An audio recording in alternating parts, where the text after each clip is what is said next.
कारण हे पाकिस्तानला सिंधू नदी गेली ना, सिंधू नदी, ती सिंधू नदी जोपर्यंत भारतात येत नाही तोपर्यंत माझ्या हस्ती विसर्जन करायचं नाही. आणि माझ्या हस्ती ज्या वेळेला भारतात सिंधू नदी येईल त्या सिंधू नदीत काय करायच्या, विलीन करायचं. हे स्वतंत्रवीर सावरकरांचं काय आहे म्हणणं आहे. स्वतंत्रवीर सावरकर त्यावेळेला म्हणतात की सिंधू नदी पाकिस्तानला द्यायचा तुम्हाला कोणी अधिकार दिला होता?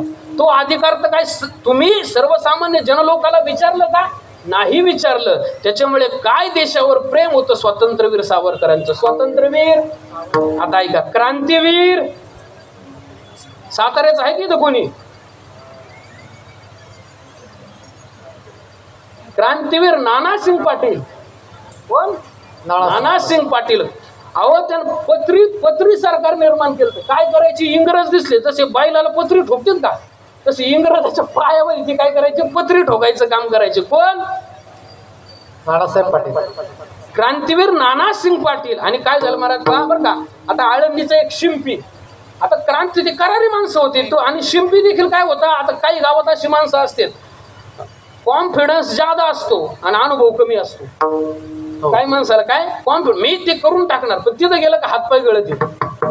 असे काही माणसं होते. आणि त्यातला तो काय होता, शिंपी. कुठला? शेल पिंपळगावचा शिंपी.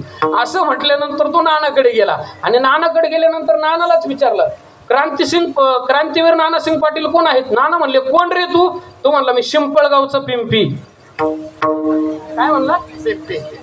तो काय, त्याने काय म्हणायचं, पिंपळगावचा शिंपी. तो काय म्हणला, शिंपळगावचा पिंपी. असंच घडतं. का घडतं तर पहा, अनोळखी माणसाकडे जर गेलो आणि तो माणूस अधिकारी असला ना, आपण जर त्याला डायरेक्ट विचारलं तर असाच इतिहास घडतो. विठाला विठाला विठाला.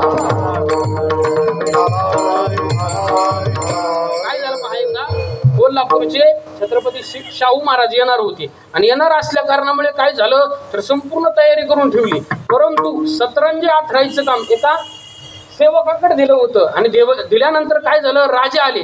तो काय म्हणला, राजापूरचे कोल्हे आले आथरंजी 17. काय म्हणला, राजापूरचे कोल्हे आले आथरंजी 17. म्हणजे तुम्हाला समजलंय. सांगायचं तात्पर्य एकच, क्रांतीवीर नानासिंग पाटील. ऐका पुढं पहा, प्रेम आपलं धर्मवीर, काय कर्मवीर, धर्मवीर, दानवीर, स्वतंत्रवीर, त्यानंतर क्रांतीवीर, प्रेमवीर, पोरींच्या चपला खाणारे. बरोबर ना? आणि ऐका आता पुढं बरं का, त्यानंतर संतवीर ज्ञानोबा राय, तुकोबा राय. काय आहे, तू संतांमध्ये वीर आहेत.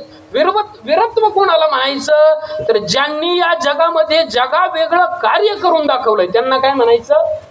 आता ज्ञानोबा रायने काय कार्य केलं बरं तर ज्ञानोबा रायने ऐका, संस्कृत भाषेमधलं ज्ञान मराठी भाषेत आणलं. ही क्रांती नाही का? एक शिष्य एक गुरु परंपरा बंद करून टाकली.